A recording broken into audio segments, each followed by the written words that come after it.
Assalamualaikum warahmatullahi wabarakatuh. Selamat siang semuanya. Yang terhormat Bapak Zainal Afifi, SE MSI AK selaku dosen pengampu mata kuliah akuntansi sektor publik dan juga teman-teman semua yang berbahagia.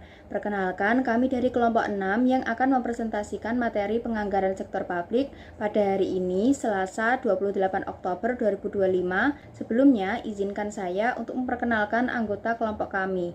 Yang pertama, Salsabila Ainur Rohmah dengan NIM 2024-12021. Yang kedua, saya sendiri Cynthia Nel Azharo dengan NIM 2024-12025. Yang ketiga, Vira Revaliana Wijayanti dengan NIM 2024-12045.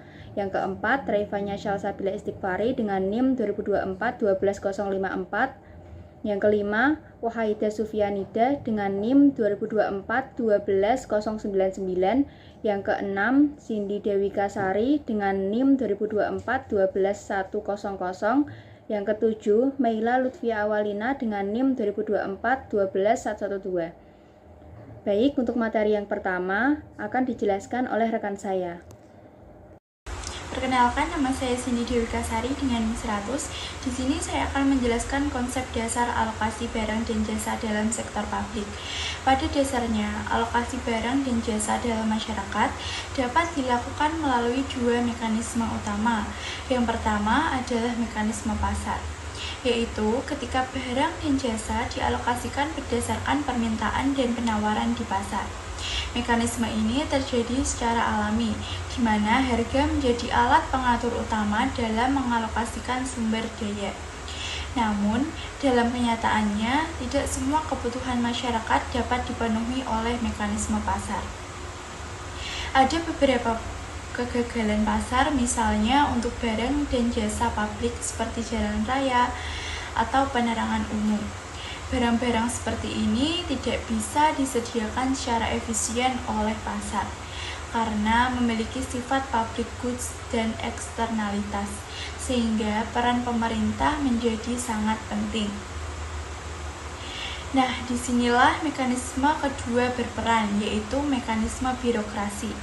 Mekanisme ini dijalankan oleh pemerintah melalui sistem administrasi publik dan anggaran negara untuk memastikan kebutuhan masyarakat tetap terpenuhi, terutama pada sektor-sektor yang tidak bisa dijangkau pasar. Dalam perkembangannya, sistem birokrasi dan penganggaran sektor publik terus berubah mengikuti perkembangan zaman, tuntutan masyarakat, dan kemajuan teknologi. Beberapa sistem penganggaran yang pernah digunakan antara lain, yang pertama ada traditional budgeting atau line item budgeting, yaitu sistem anggaran yang berfokus pada daftar pengeluaran atau item belanja. Yang kedua ada performance budgeting, yang menekankan hasil atau kinerja dari penggunaan anggaran. Yang ketiga ada planning programming budgeting system, bertujuan mengintegrasikan perencanaan jangka panjang dengan penganggaran tahunan. Yang keempat ada zero-based budgeting, di mana setiap kegiatan dinilai dari nol setiap periode anggaran. Dan yang terakhir ada medium term budgeting framework, yaitu sistem yang menggunakan pendekatan jangka menengah untuk perencanaan anggaran. Perkembangan berbagai sistem ini menunjukkan bahwa pengelolaan anggaran sektor publik semakin menyesuaikan dengan prinsip-prinsip manajemen modern, seperti efisien, efektivitas, dan akuntabilitas. Tujuannya adalah agar sistem anggaran dapat menjadi alat yang strategis untuk mencapai kesejahteraan masyarakat. Selanjutnya ada pengertian anggaran sektor publik. Anggaran merupakan bagian yang tidak bisa dipisahkan dari proses manajemen organisasi, termasuk organisasi sektor publik seperti pemerintah pusat, daerah, dan BUMN. Menurut Governmental Accounting Standard Board atau GASB, anggaran adalah rencana operasi keuangan yang mencakup estimasi pendapatan dan pengeluaran untuk membiayai kegiatan dalam periode tertentu. Artinya, anggaran tidak hanya sebagai alat perhitungan uang masuk dan keluar, tetapi juga sebagai instrumen manajemen untuk mencapai tujuan pembangunan.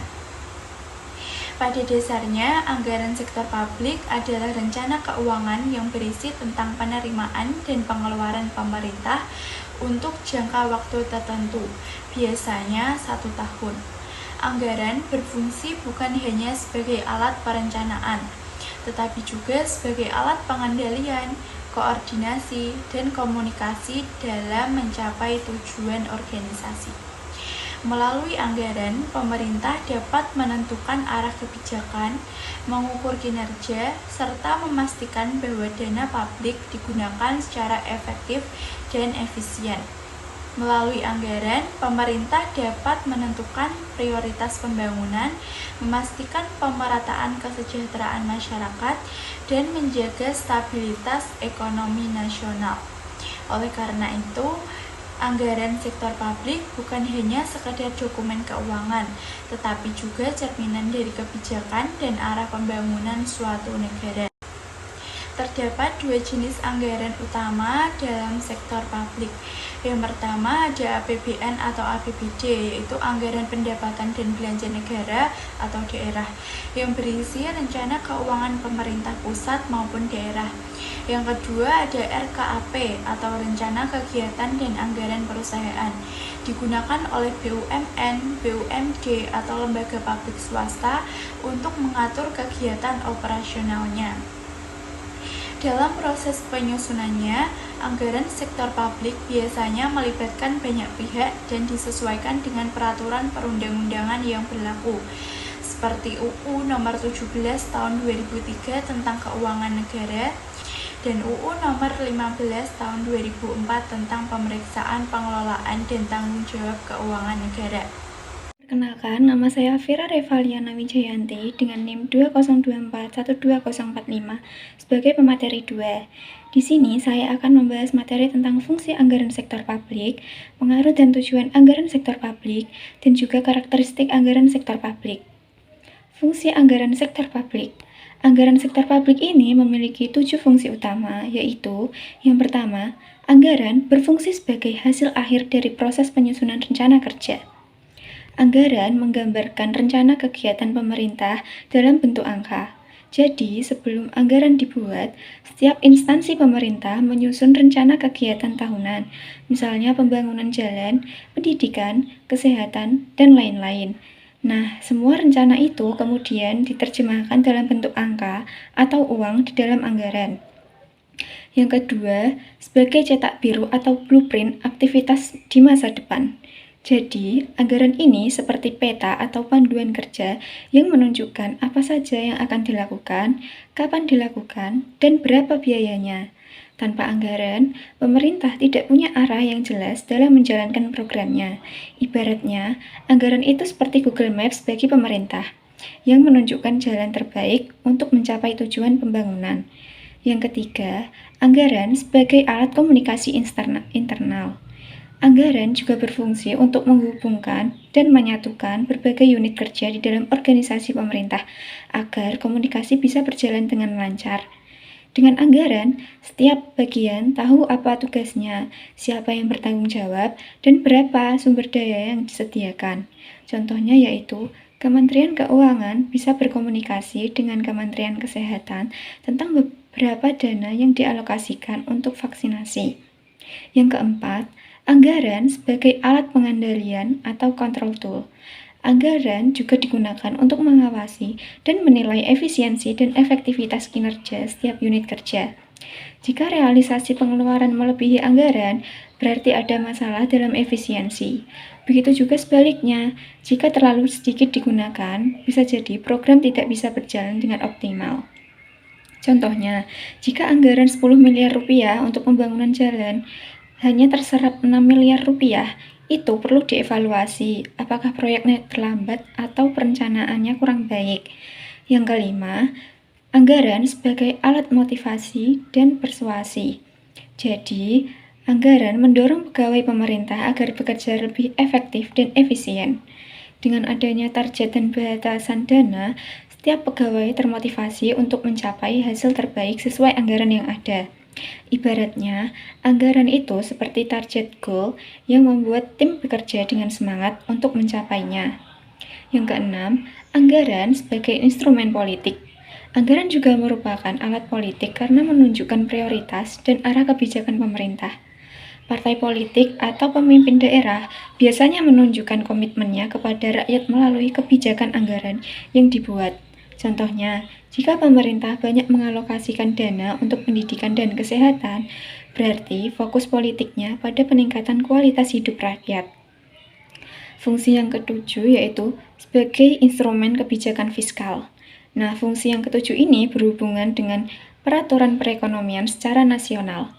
Melalui anggaran, pemerintah bisa mengatur pajak, belanja, dan pinjaman negara untuk menjaga pertumbuhan ekonomi, mengurangi pengangguran, dan menstabilkan harga.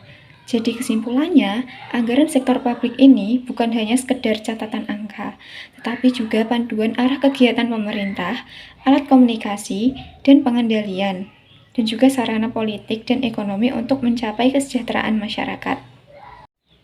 Selanjutnya, pengaruh dan tujuan anggaran sektor publik. Pengaruh anggaran sektor publik. Anggaran ini bersifat publik karena prosesnya terikat aturan, ada persetujuan legislatif, dan bisa dipublikasikan. Nah, anggaran dipengaruhi oleh banyak hal. Yang pertama, anggaran dipengaruhi oleh sistem politik. Jadi, proses politik ini menentukan prioritas pengeluaran, siapa yang mendapat anggaran, dan bagaimana alokasi diperebutkan. Contohnya, partai politik atau legislatif menekan supaya daerah mereka mendapat dana infrastruktur. Hal ini berarti anggaran dipengaruhi oleh kepentingan politik. Yang kedua, dipengaruhi oleh teori ekonomi. Pandangan ekonomi, misalnya pasar bebas versus intervensi pemerintah, menentukan sejauh mana pemerintah harus ikut campur tangan lewat belanja, subsidi, dan pajak. Yang ketiga, dipengaruhi oleh pendekatan manajemen. Teknik manajemen modern seperti perancangan, pengendalian, dan evaluasi mempengaruhi format anggaran, seperti adanya target kinerja, indikator, dan penjadwalan output. Yang keempat, anggaran dipengaruhi oleh akuntansi. Akuntansi ini berpengaruh pada cara mencatat dan melaporkan akuntansi publik dengan menentukan struktur anggaran, pelaporan, dan audit. Jadi, anggaran ini harus bisa diaudit dan diukur. Yang kelima, administrasi publik. Administrasi publik ini mempengaruhi pelaksanaan melalui birokrasi, aturan prosedural, dan sentralisasi atau desentralisasi yang dapat mempengaruhi pelaksanaan anggaran. Desentralisasi ini misalnya, pemerintah daerah mengelola anggaran sendiri sesuai kewenangan. Selanjutnya, ada tujuan anggaran sektor publik. Anggaran sektor publik ini memiliki 5 tujuan. Yang pertama, untuk akuntabilitas legislatif. Anggaran sektor publik ini selalu dikaitkan dengan akuntabilitas legislatif, karena anggaran membantu lembaga legislatif seperti DPR atau DPRD untuk mengawasi penggunaan uang publik. Jadi, semua pengeluaran harus mendapat persetujuan dari wakil rakyat agar mencegah penyalahgunaan dana publik. Yang kedua, keseragaman dan keteraturan. Anggaran ini menciptakan pola dan keteraturan transaksi pemerintah setiap tahunnya, sehingga mudah dibandingkan untuk evaluasi antar tahun. Yang ketiga, akurasi dan perkiraan pendapatan. Jadi, dengan adanya akurasi, dapat mencegah defisit tak terduga atau pemborosan. Yang keempat, bertujuan untuk publikasi dan transparansi. Rancangan dan pengesahan anggaran ini dapat dipublikasikan agar masyarakat tahu prioritas dan penggunaan dana, serta menambah kepercayaan publik. Yang kelima, alat manajemen. Anggaran berfungsi sebagai alat pengelolaan dana dan program. Dengan adanya manajemen, dapat menjamin program terlaksana sesuai rencana. 6. Hasil persetujuan politik. Akhir dari proses penyusunan anggaran adalah hasil kompromi atau persetujuan politik seperti item pengeluaran harus disetujui oleh legislator. Selanjutnya, ada karakteristik anggaran sektor publik. Anggaran sektor publik ini memiliki karakteristik khusus yang membedakannya dari sektor swasta. Yang pertama, anggaran sektor publik dinyatakan dalam satuan keuangan dan non-keuangan. Artinya, anggaran tidak hanya dinyatakan dalam bentuk uang, tetapi juga bisa berupa target fisik seperti jumlah proyek atau layanan publik. Yang kedua, anggaran mencakup jangka waktu tertentu seperti 1 atau beberapa tahun. Umumnya, anggaran sektor publik itu dibuat untuk 1 tahun agar mudah dievaluasi dan dikendalikan. Yang ketiga, anggaran berisi komitmen manajemen untuk mencapai sasaran. Di dalam anggaran, harus menunjukkan tanggung jawab manajemen terhadap hasil yang ingin dicapai. Yang keempat, usulan anggaran harus disetujui oleh pihak berwenang. Jadi, anggaran harus disetujui oleh DPR atau pejabat yang memiliki kewenangan agar anggaran lebih transparan dan akuntabel. 5. Sekali disusun, anggaran hanya dapat diubah dalam kondisi tertentu. Jadi, anggaran hanya dapat diubah pada saat terjadi keadaan darurat atau perubahan besar dalam kebijakan pemerintah. Nah, dari kelima karakteristik ini, kita bisa melihat bahwa anggaran sektor publik ini bersifat formal dan terstruktur. Anggaran menciptakan tanggung jawab moral dan administratif pemerintah terhadap masyarakat. Perkenalkan, nama saya Revanya Salsabila Istighfari dengan NIM 2024-12054. Di sini kita akan membahas tentang jenis-jenis penganggaran sektor publik. Nah, seiring berjalannya waktu, sistem penganggaran berkembang sesuai dengan kebutuhan organisasi dan peningkatan kualitas manajemen keuangannya. Umumnya, jenis-jenis anggaran ini ada 6 yang penting, yaitu yang pertama ada line item budgeting, yang kedua ada incremental budgeting, yang ketiga ada planning programming budgeting system, yang keempat ada zero based budgeting, yang kelima ada performance budgeting, yang keenam ada medium term budgeting framework. Kita akan bahas satu persatu dari yang paling dasar, yaitu yang pertama ada line item budgeting. Line item budgeting merupakan sistem anggaran yang paling tradisional dan paling banyak digunakan pada awal perkembangan manajemen keuangan publik. Nah, sistem anggaran ini berdasarkan dari mana uang itu didapatkan dan untuk apa nantinya uang itu dikeluarkan. Jadi, pemerintah menyusun anggaran berdasarkan sumber dana dan penggunaannya. Contohnya seperti biaya gaji pegawai, terus belanja harian, kemudian biaya perjalanan dinas, dan lain-lain. Nah, fokus pada sistem ini juga hanya untuk mengontrol keuangan, supaya uang yang dikeluarkan sesuai dengan apa yang dianggarkan. Sistem ini juga punya kelemahan, yaitu hanya melihat dari input uang yang dikeluarkan, bukan hasilnya.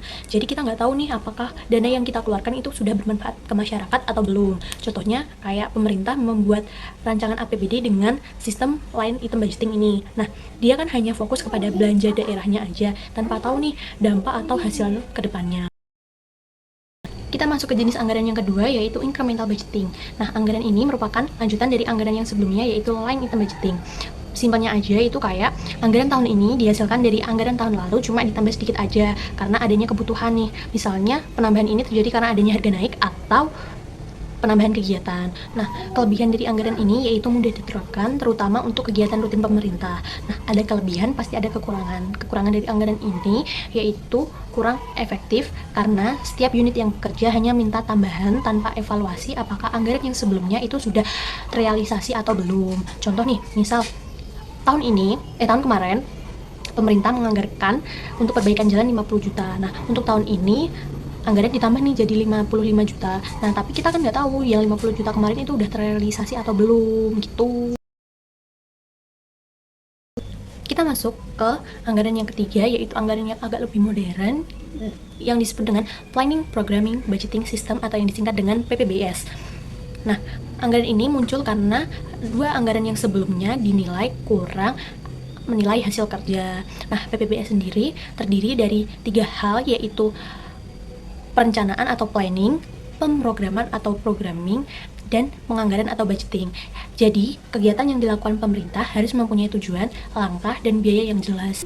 Dalam PPBS digunakan analisis biaya dan manfaat atau cost benefit analysis untuk menentukan program mana yang paling efisien dan bermanfaat. PPBS sendiri mempunyai 7 prinsip utama, yaitu yang pertama ada tujuan. Jadi, anggaran harus disusun berdasarkan tujuan yang ingin dicapai. Artinya, sebelum memutuskan berapa uang yang dibutuhkan, organisasi harus tahu dulu apa hasil atau sasaran akhirnya.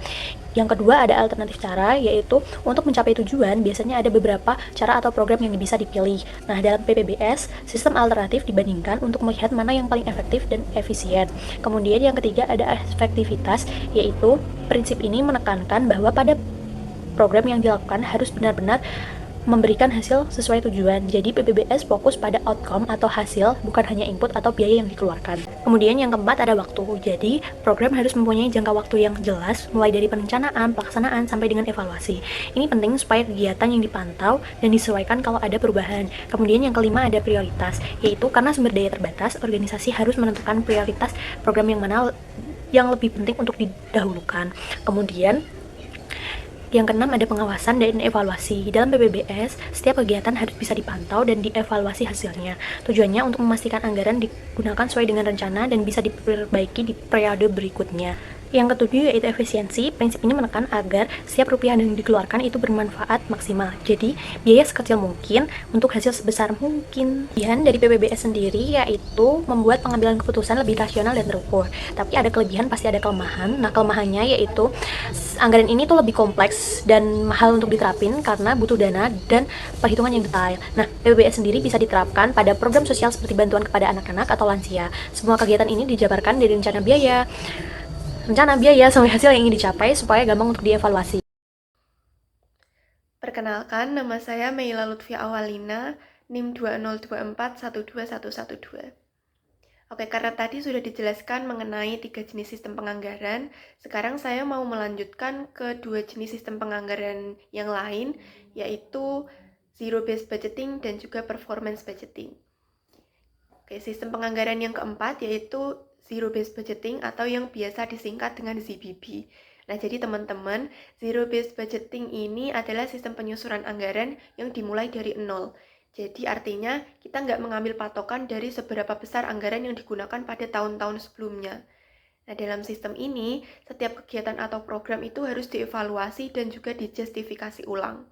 Jadi semua harus bisa dibuktikan apakah kegiatan itu masih perlu dilakukan, kemudian berapa biayanya, dan juga apa manfaatnya. Tujuan utama dari penganggaran Zero-Based Budgeting ini adalah agar anggaran yang disusun itu benar-benar efisien, rasional, dan juga sesuai dengan kebutuhan terkini. Kemudian dalam Zero-Based Budgeting ini dikenal dengan yang namanya Decision Unit atau unit keputusan. Nah, tiap unit kerja ini membuat beberapa paket keputusan atau yang disebut decision packages yang isinya itu alternatif kegiatan dengan biaya dan manfaatnya.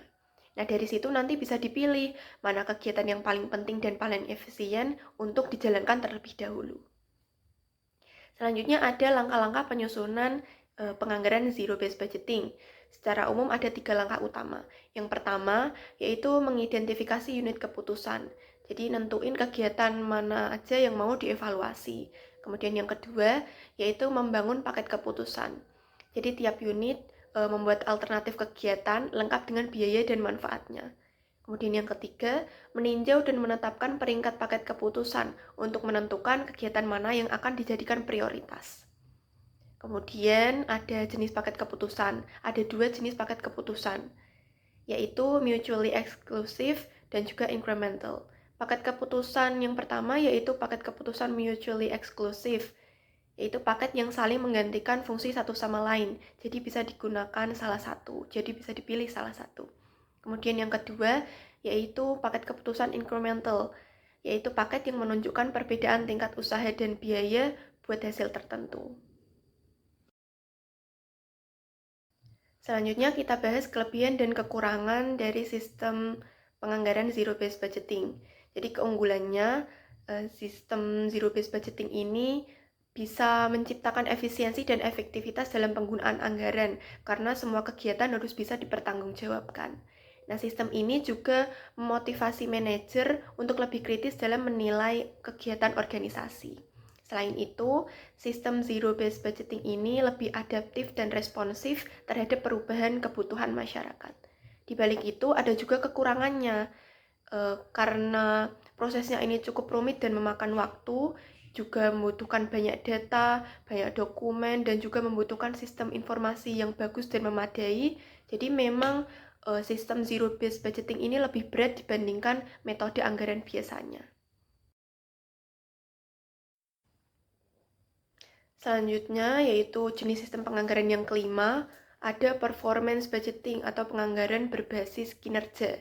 Nah, kalau zero based budgeting tadi fokusnya ke efisiensi anggaran dari nol, kalau performance budgeting ini fokusnya ke hasil kerja dan juga kinerja organisasi. Jadi sistem ini bukan cuma melihat seberapa besar anggaran atau uang yang dikeluarkan atau inputnya, tetapi juga melihat apa hasil yang dicapai atau outputnya dan juga dampaknya atau outcome-nya. Sistem ini pertama kali diperkenalkan di Amerika pada tahun 1949 dan sekarang sudah mulai digunakan di Indonesia, misalnya dalam penyusunan RAPBN dan juga APBN, di mana tiap program pemerintah itu sudah memiliki target kinerja yang jelas. Kemudian ciri-ciri performance budgeting. Ada beberapa ciri utama. Ciri utamanya yaitu pengeluaran disusun berdasarkan program dan kegiatan. Kemudian ada pengukuran hasil kinerja atau performance measurement. Kemudian ada juga reporting program atau pelaporan program untuk menunjukkan hasil yang sudah dicapai. Kemudian ciri lain yaitu fokusnya tuh ke output dan outcome-nya, bukan cuma sekedar pengawasan administratif. Kemudian setiap kegiatan dilihat dari tujuan dan hasilnya, bukan hanya dari inputnya. Informasi biaya dan hasil kinerja juga digunakan untuk perencanaan dan evaluasi untuk tahun-tahun ke depannya. Selanjutnya yaitu kita membahas kelebihan dan kekurangan dari penerapan sistem penganggaran performance budgeting atau berdasarkan kinerja.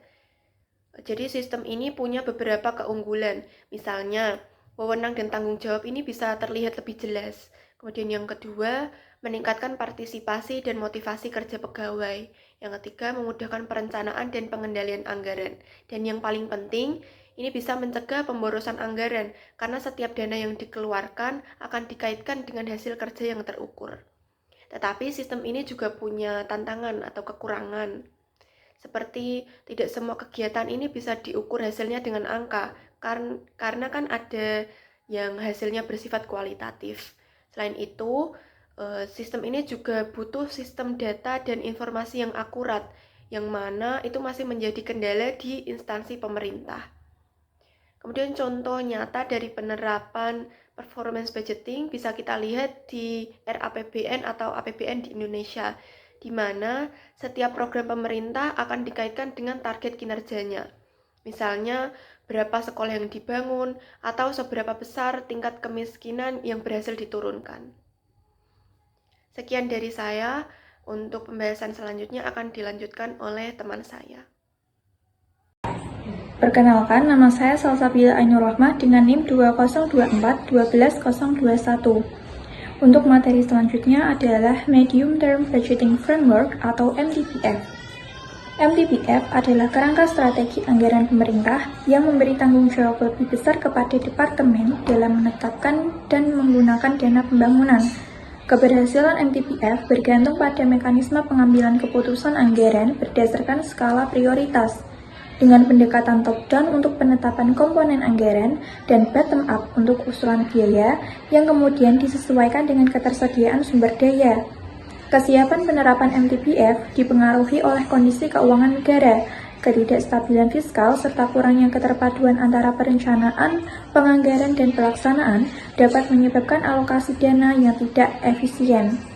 Di Indonesia, pengalokasian anggaran masih dipengaruhi oleh aspek politik dan pengeluaran yang bersifat tidak berkelanjutan seperti gaji, pensiun, dan bunga utang, sehingga diperlukan reformasi struktur pengeluaran agar MTBF lebih efektif dan terpercaya. Selanjutnya yaitu tujuan dari MTBF.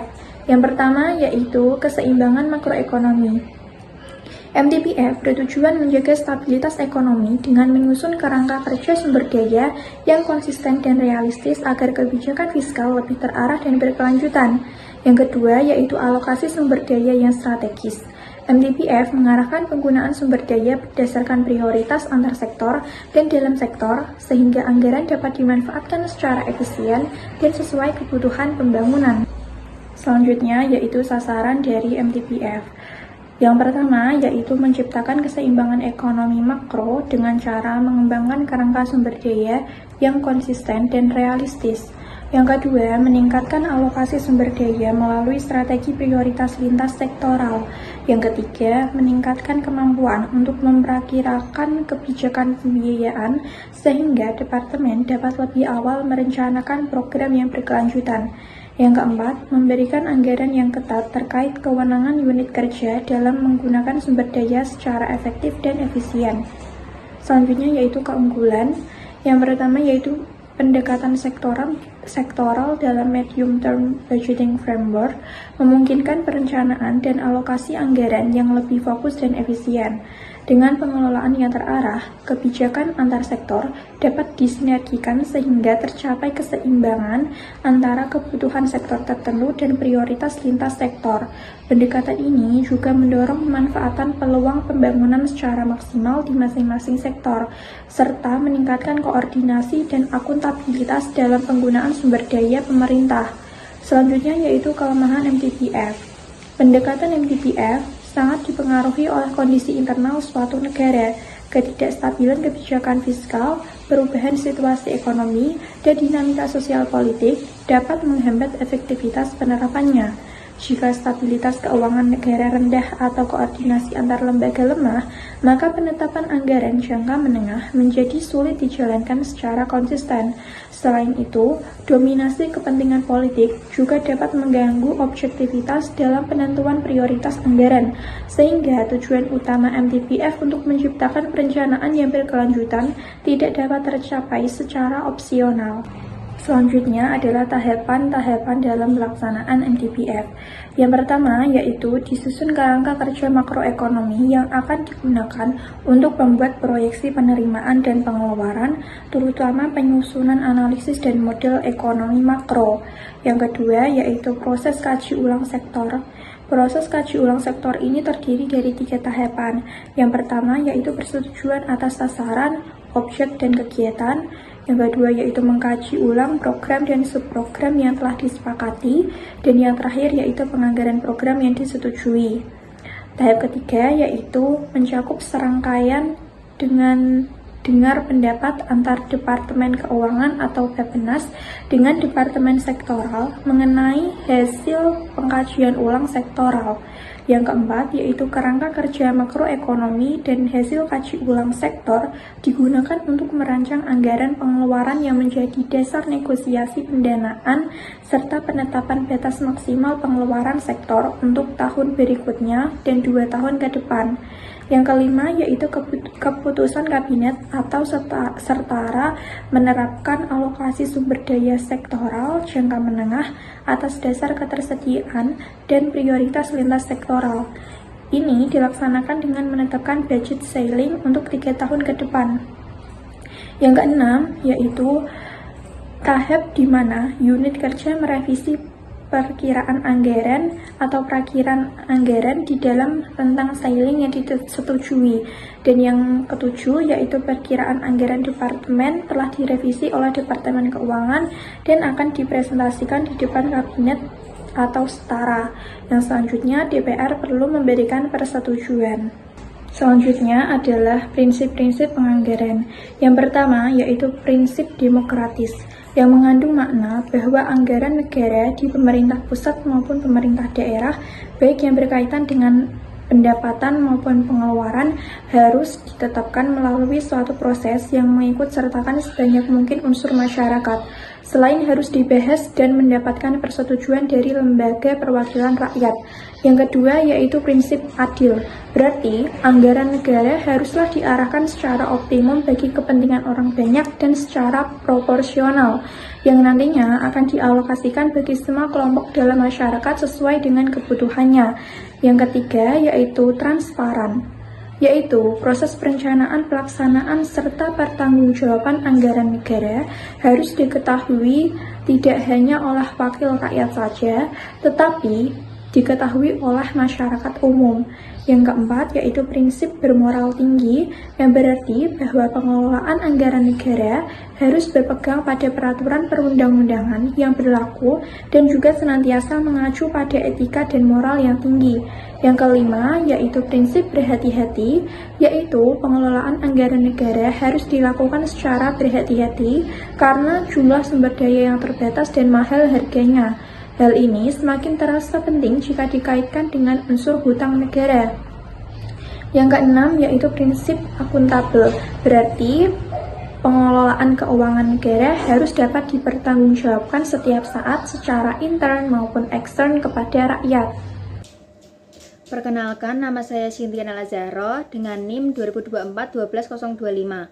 Selanjutnya, saya akan menjelaskan mengenai pendekatan penganggaran sektor publik, yaitu cara pemerintah menyusun dan mengelola anggaran berdasarkan tujuan, fungsi, atau hasil yang ingin dicapai dalam pelayanan publik. Yang pertama, ada pendekatan fungsional. Dalam pendekatan fungsional, anggaran disusun berdasarkan fungsi atau kegiatan pemerintah, seperti pendidikan atau kesehatan. Tujuannya agar alokasi dana lebih jelas sesuai peran dan tanggung jawab tiap fungsi dalam mencapai tujuan pembangunan.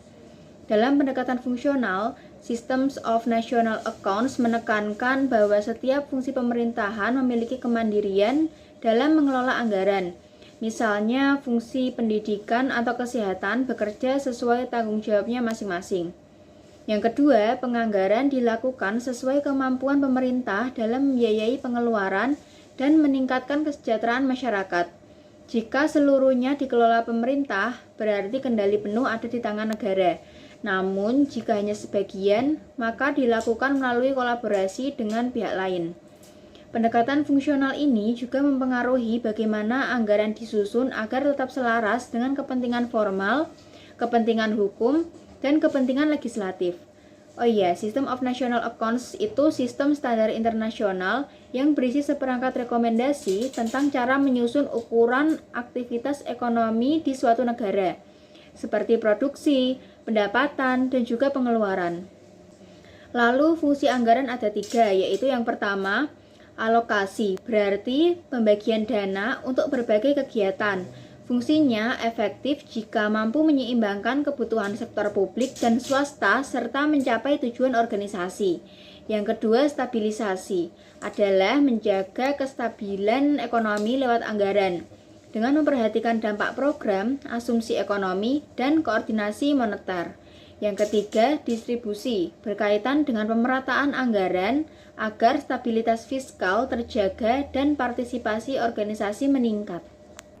Penyatuan ketiga fungsi anggaran tersebut, yaitu alokasi, stabilisasi, dan distribusi secara bersamaan itu sangat jarang terjadi. Karena itu, kebijakan anggaran berperan sebagai proses penyesuaian untuk mengoptimalkan kegiatan dan mengintegrasikan berbagai macam program pemerintah. Dalam praktiknya, perubahan harga dan arah ekonomi sering mempengaruhi kebijakan sektor publik. Hal ini tidak dapat dihindari sepenuhnya, namun bisa diminimalkan melalui manajemen keuangan yang baik di setiap unit kerja dan inisiatif dari pihak yang berwenang. Kesuksesan pelaksanaan anggaran dipengaruhi oleh 3 hal utama. Yang pertama yaitu kebijakan keuangan menyeluruh dari lembaga tertinggi seperti Kementerian Keuangan yang menentukan arah dan prioritas penggunaan dana.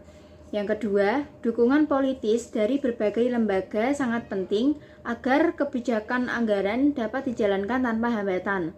Yang ketiga, akurasi perencanaan anggaran, yaitu seberapa tepat perhitungan dan review perakiraan anggaran dilakukan, karena hal ini dapat menentukan efisiensi dan keberhasilan pelaksanaannya. Selanjutnya, faktor penentu efektifnya suatu anggaran. Pertama, dari sisi kebijakan, efektivitas anggaran dipengaruhi oleh pendapatan tingkat pengangguran.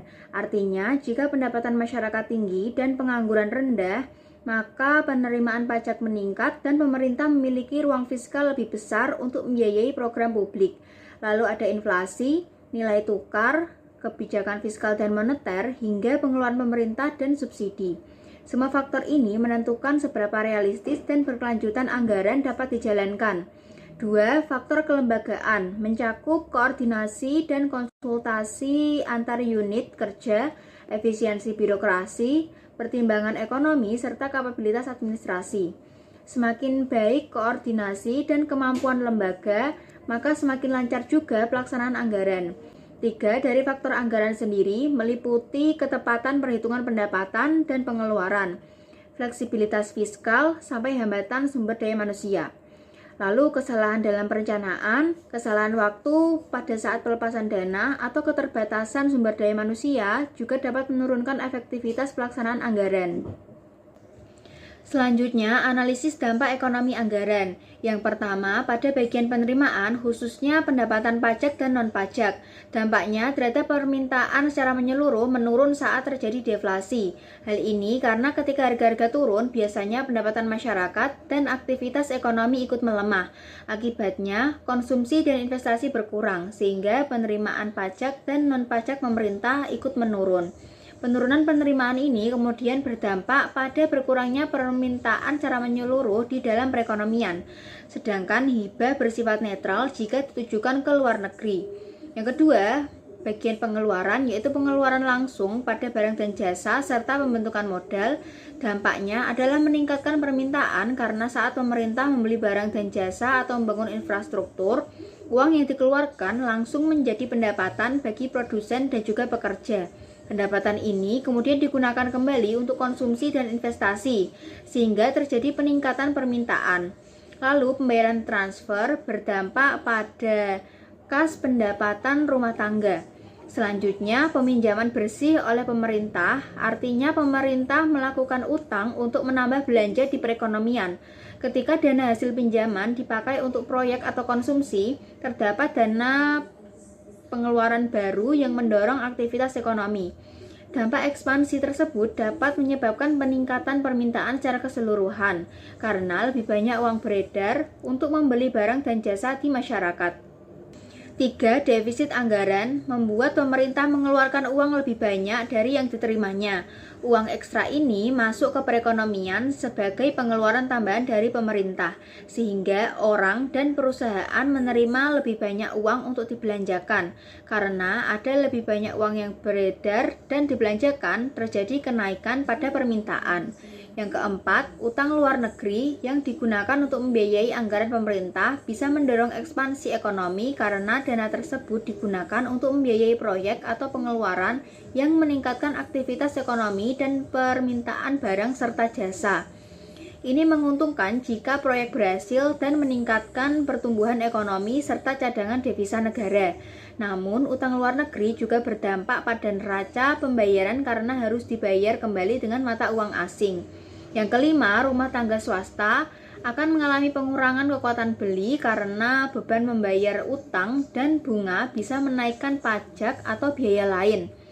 Bank komersial tidak mengalami dampak ekspansi karena dana utang tidak langsung beredar luas dari sektor ini.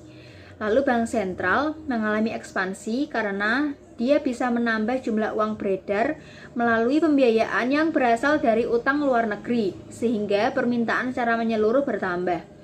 Nah, pada tabel di atas menggambarkan bahwa dalam analisis dampak ekonomi anggaran, fokus utama dalam analisis adalah perhitungan surplus atau defisit. Jika terjadi surplus, artinya penerimaan lebih besar dari pengeluaran. Maka tantangannya terletak pada bagaimana mendistribusikan kelebihan dana tersebut secara efektif.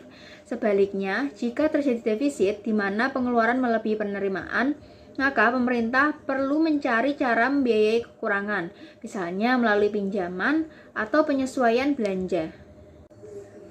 Tabel keseimbangan anggaran atau balance budget menggambarkan hubungan antara penerimaan dan pengeluaran pemerintah yang harus seimbang agar anggaran tetap stabil dan berfungsi optimal bagi perekonomian. Pada sisi penerimaan terdapat dua komponen utama. Yang pertama, pendapatan yaitu pajak dan non-pajak, yaitu seluruh penerimaan negara yang berasal dari pungutan pajak seperti PPh, PPN, dan bea masuk serta penerimaan non-pajak seperti dividen BUMN, serta royalti. Yang kedua, pinjaman bersih, yaitu selisih antara pinjaman yang diterima dengan pembayaran kembali pinjaman. Komponen ini digunakan untuk menutup kekurangan anggaran apabila pendapatan tidak mencukupi. Sementara pada sisi pengeluaran terdiri atas 3 komponen. Yang pertama, pengeluaran saat ini, yaitu belanja pemerintah untuk barang dan jasa yang langsung mempengaruhi kegiatan ekonomi, seperti gaji pegawai dan pembelian kebutuhan operasional. Yang kedua, akuisisi aktiva keuangan dan aktiva real selain kas, yaitu pengeluaran untuk pembentukan modal, investasi pemerintah, serta pembelian aset tetap atau surat berharga.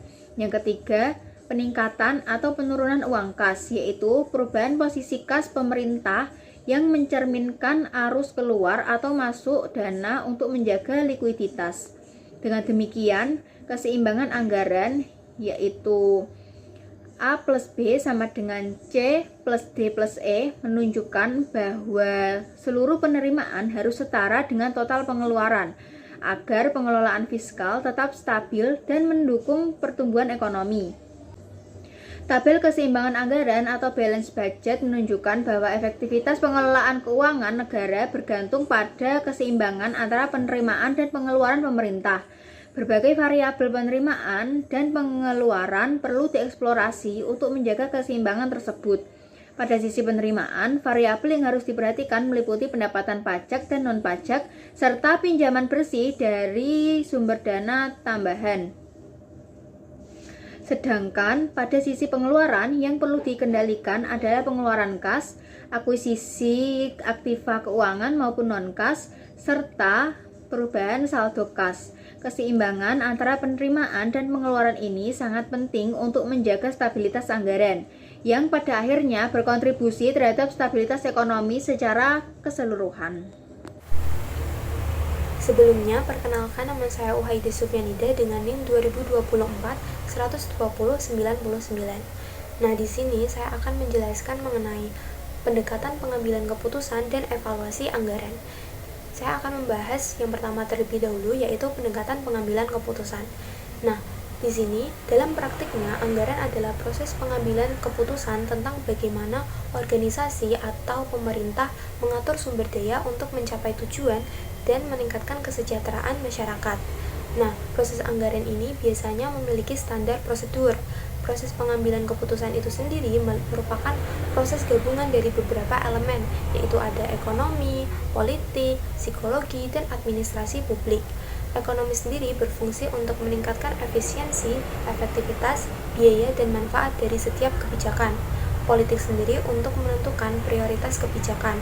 Psikologi untuk memastikan untuk memahami perilaku atau karakter dari para pengambil keputusan, dan administrasi publik untuk memastikan bahwa sistem dan data itu berjalan dengan baik. Penyusunan anggaran merupakan suatu seni karena prosesnya memerlukan lebih dari sekedar teori ekonomi. Penyusunan anggaran seringkali menghadapi tarik ulur antara konsep yang bersifat teoritis dengan kenyataan praktis di lapangan. Pengambil keputusan harus bisa menyeimbangkan teori ideal dengan keterbatasan sumber daya, kondisi politik, dan kebutuhan masyarakat. Nah, di sini ada jenis pendekatan pengambilan keputusan. Ada dua, yang pertama ada pendekatan rasional, dan yang kedua ada pendekatan penyesuaian atau bertahap. Nah, pendekatan rasional ini didasari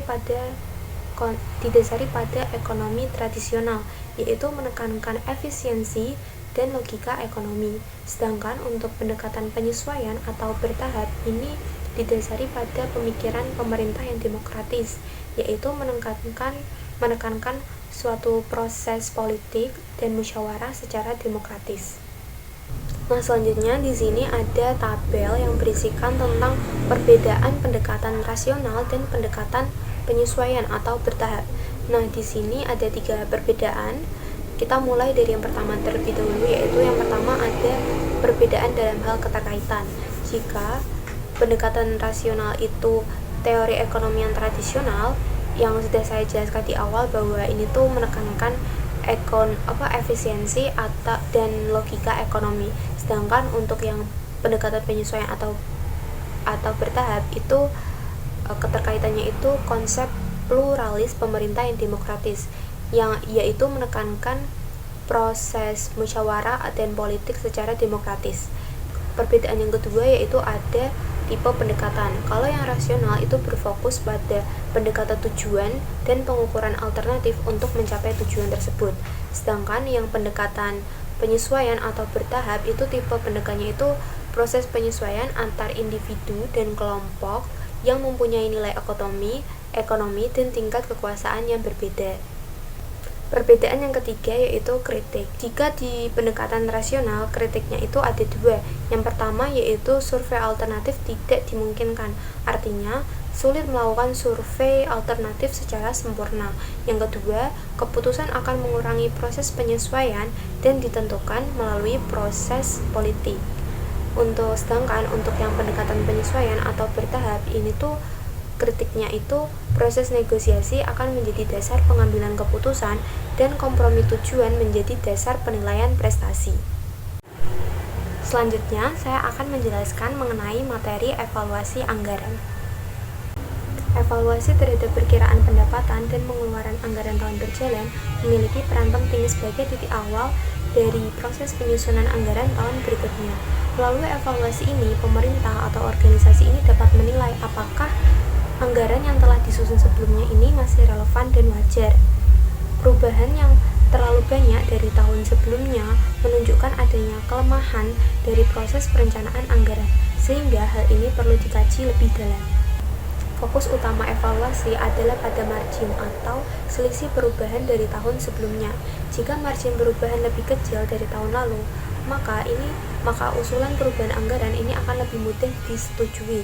Namun, jika margin lebih besar dari tahun lalu, maka ini tuh perlu dipertimbangkan apakah dapat ditunda ke tahun berikutnya. Evaluasi anggaran seringkali lebih berfokus pada prosesnya.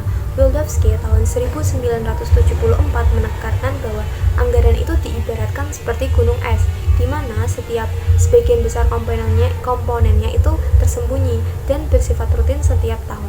Oleh karena itu, penambahan anggaran itu perlu dilakukan secara konsisten agar menghindari konflik dan menjaga prinsip konservatisme. Apa sih yang dimaksud dengan prinsip konservatisme? Prinsip konservatisme adalah prinsip kehati-hatian dalam penyusunan atau pengelolaan anggaran. Namun, dalam kenyataannya, kelebihan dan kekurangan alokasi anggaran tahunan seringkali terjadi di berbagai sektor. Schultz tahun 1968 itu menekankan bahwa perubahan program sebaiknya itu dilakukan secara berkala dan berkelanjutan agar stabilitas kebijakan itu tetap terjaga. Nah, reaksi yang cepat dan keras itu justru dapat mengacaukan sistem yang ada, sehingga penyusunan anggaran harus dilakukan dengan langkah-langkah berkelanjutan dan penyesuaian yang terus-menerus. Di sini ada contoh format perubahan atau penambahan program. Nah, tabel ini kan ada tabel nih. Tabel ini tuh menunjukkan bagaimana proses revisi dan evaluasi anggaran dilakukan dari tahun ke tahun, khususnya ketika ada kebutuhan untuk menambah dana karena adanya perubahan situasi, inflasi, atau kebutuhan tambahan karena adanya pelaksanaan program. Nah, di sini ada kolom tahun yaitu 19X1 dan 19X2. Ini tuh menampilkan data anggaran awal, revisi, serta estimasi tahun berikutnya. Terus juga ini tuh menunjukkan bagaimana angka anggaran berubah setelah dilakukan evaluasi. Kemudian juga ada permintaan bersih dan item bulat, yaitu menunjukkan total dana yang diminta untuk kegiatan, termasuk pembulatan agar terlihat lebih rapi. Ada juga tambahan untuk inflasi, tenaga kerja, dan proses. Bagian itu mencatat penyesuaian akibat kenaikan harga atau inflasi, serta kebutuhan biaya tambahan seperti gaji pegawai dan biaya operasional. Juga ada kurangi penambahan income, ini tuh menggambarkan pengurangan akibat adanya pendapatan tambahan atau efisiensi. Selanjutnya ada pengeluaran yang tidak dijadwal dan tidak terhindari. Ini menunjukkan biaya tak terduga yang tetap harus dikeluarkan meskipun tidak direncanakan sebelumnya. Kemudian juga ada total biaya, yaitu hasil penjumlahan seluruh pos anggaran setelah revisi. Terus juga ada kebijakan pengembangan, yaitu dana tambahan untuk peningkatan program yang sudah berjalan. Terus kemudian juga ada kebijakan baru, yaitu anggaran untuk kegiatan baru yang sebelumnya belum ada. Nah, yang terakhir ini yang paling penting, yaitu total biaya untuk program, menunjukkan total akhir anggaran setelah seluruh perubahan dan tambahan dimasukkan. Nah, dengan cara ini, penyusunan anggaran berikutnya bisa lebih akurat dan efisien. Selanjutnya akan saya kembalikan kepada moderator. Demikian penjelasan materi dari kelompok 6. Terima kasih dan kami mohon maaf apabila ada kesalahan kata. Wassalamualaikum warahmatullahi wabarakatuh.